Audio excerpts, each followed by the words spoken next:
Hello, and welcome to another episode of The End of the Search. This one I call it, The Capacity of Being Aware is Not the I Am. It's interesting because we talk about being aware. We talk about the fact that I am. But I am simply is existence itself, is eternal, has no beginning, no ending. Now, within the I am, the capacity of being aware is what seems to show up. Now, the way we use that on a practical level for the sake of this seeming experience is that being aware keeps you away from the position of being that which you think you are aware of. Meaning, you look at thoughts. One thing is being aware of the thoughts, and another thing is identifying with the thoughts as if the thoughts were you. So, when I say if you don't identify with the thoughts, with the content of the mind, if you don't believe in them, what remains? Well, actually, what remains is closer to the I am, because as long as there's a me, a seeming person here, well, of course, the seeming separation is perceived. However, the fragrance of the I am is what expresses through you, and in this level of experience is experienced as what is referred to as the peace that surpasses all understanding. What we do with these videos is not to get you to the I am, because that'll be the disappearance of this whole thing, but is pointing to the fact that there's a capacity of being aware, and that which is aware is not suffering the consequences or experiencing the consequences of that which is being aware of. So, for example, let's say you have or someone have a health issue. Health issue is what seems to be appearing and is not being denied. It's simply an experience, right? Being aware of the thoughts that are interpreting that health issue is one thing. Being identified with the thoughts that are interpreting that health issue is another. Being aware of the thought puts you in a position of a witness. When there's no suffering, you're more like the being which is aware of the thoughts about the experience. Identifying with the thoughts, on the other hand, puts you in a position of suffering and leading with the consequences of that interpretation. We can talk about a financial issue. There's a financial issue. That's what seems to be happening. Well, identify with the thoughts about the financial issue can create stress and suffering. But being aware of the thoughts about the financial issue puts you in a position of a witness in which you're not disturbed, for I said, or distracted by what the thoughts may say. And you can apply this to anything in your life. I was talking to a friend of mine yesterday, and he was telling me, oh, Nick, yeah, but it is so difficult, and I have to do this, and I see that you don't seem to be get so much caught up in this or whatever. And I said, look, it's very simple. Life happens. Your experience of being in this body and whatever happens. But just notice always that when you put yourself in a position of the observer of the thoughts, then you don't seem to be affected by what the thoughts are trying to tell you. This is what is referred to as being present. Some people may call it living in the now, but the thing is, you cannot not be in the now. The now is what is always. But being aware of the thoughts, you see, now puts you in a position of a witness once again, rather than the one who's been identified and been affected by it. And this is not esoteric. This is very, very, it's a factual. Right now we can put it to the test. Notice the difference between you observing the thoughts and you identified with the thoughts. When you identify with the thought, you think you have problems. When you observe the thoughts, that which is aware of the thoughts, you see, that capacity of being awareness, can it be affected by the thoughts?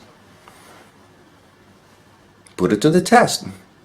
The capacity of being aware, can that experience suffering? Can that be affected by whatever thoughts may appear? And the answer is no. That capacity of being awareness appears or seems to appear in the I am. That's why, again, the I am is what you are, but within this I am, the capacity of being conscious or aware appears in it. But by not identified with that which the mind is conscious of, see, by not be identified with the capacity of what the awareness is being aware of, you are in a position of simply being while life unfolds. And you notice that life is unfolding anyway. It's unfolding anyway and continue to unfold in spite of the thoughts that may appear. The question is, are you believing the thoughts, or you being observing the thoughts? In other words, you're being aware of the thoughts. You see? This is what these videos are pointing to. It's not about trying to solve problems, because that is identification with the thought that made a judgment, this is a problem, now it's trying to solve it. We're not saying that we're not going to deal with life issues. No, that's going to happen anyway. But one thing is dealing with them, believing in the concept of the mind, and then being carried with the tsunami of all these thoughts that appear. And another one is just simply being the observer of the thoughts, being the aware of it, and within that awareness also notice how life is inspiring you to do things, and thoughts may appear that could be the resolution to that experience, or the experience will solve itself without you having to do anything. That's part of the mystery of life. But you are life. You're not the one who is identified with the thoughts. You're not the one that is being dragged by the experiences. You are that which is aware of the experience, and that puts you in a position in which you are witness of the experience, and as the witness, you experience the peace that surpasses all understanding. You see, and that is the closest we can get to, again, not to the I am, but to the fragrance of the I am, because again, the I am simply is, and that is always, that never changes. But the capacity of being aware seems to appear in the I am, and we can work with that. You see, you in bed is aware of the dream, but if you identify with the dream, you forget that you are in bed. So right now we are in bed, practically the bed of beingness, but we're so identified with the thought I individual, and consequently now I begin to react to the thoughts that seems to pertain to the individual. That's fine. We're not negating our human experience. We're not negating our physical experience. That'll be ridiculous. However, there's a way of living that experience with a mind that is not of that experience. And right now, we're going to put it to the test again. Right now, in spite of whatever may be taking place, meaning the thoughts that may be appearing in your mind or in the mind, or the feelings and the sensations, again, in spite of that, all I'm asking you is don't believe any thoughts that are trying to relate your experience, or better yet, just be aware of them. See? Because that goes with what we're talking on this particular video. Just be aware of them.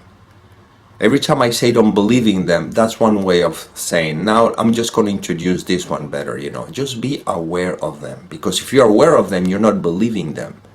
You're not identified with them. Right now, be aware. See, you're resting in awareness. That awareness, is it troubled by the thoughts? Is that awareness troubled by the feelings or sensations? Absolutely not. Well, this is where this is all pointing to. It just so happened that we're so used to identify with the thought I am an individual, and consequently we're so used to identify with all the thoughts that appear that it seems as though this is very difficult. But in reality it is not, because you always are. How can it be difficult being what you are? When you're sleeping and you're dreaming, how difficult it is for you to be the one in bed. No, you are already the one in bed.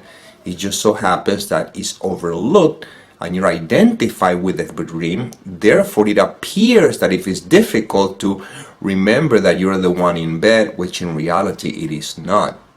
That's why the analogy that I always like is, it may take 4 or 5 years, maybe less, I don't know, to build a building that is, let's say, 110 story high. It may take you 5 years, 4 years, but it takes you less than a minute to destroy it. You put, bombs or, in specific points in the building, and the building implodes in seconds. Not even a minute. Minute is too long. In seconds. Well, technically speaking, you don't have to spend all the time that it took for you to be so identified with the thought to be able to be conscious of the fact that you are. Right now, this moment, by just being aware of the thoughts, you have the direct experience of what this is pointing to. How long did it take you? Now it's just because there's a habit or the conditioning of continue identify with the thoughts. Well, that's fine. It seems that it may take a bit of time. Now, remember, these videos are paradoxical. I gotta say this every once in a while, because you're not the doer. What that means is that you're not going to stop identify with the content of the mind just because I'm saying this. It'll happen if it's supposed to happen through you, because again, life is leading you.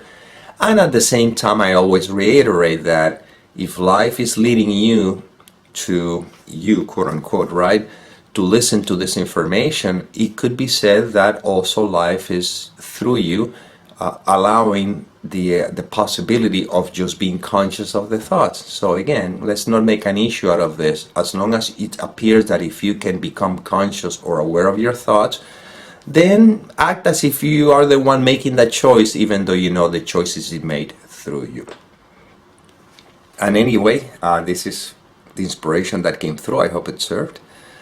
And as always, may peace permeate the mind so that love can be extended.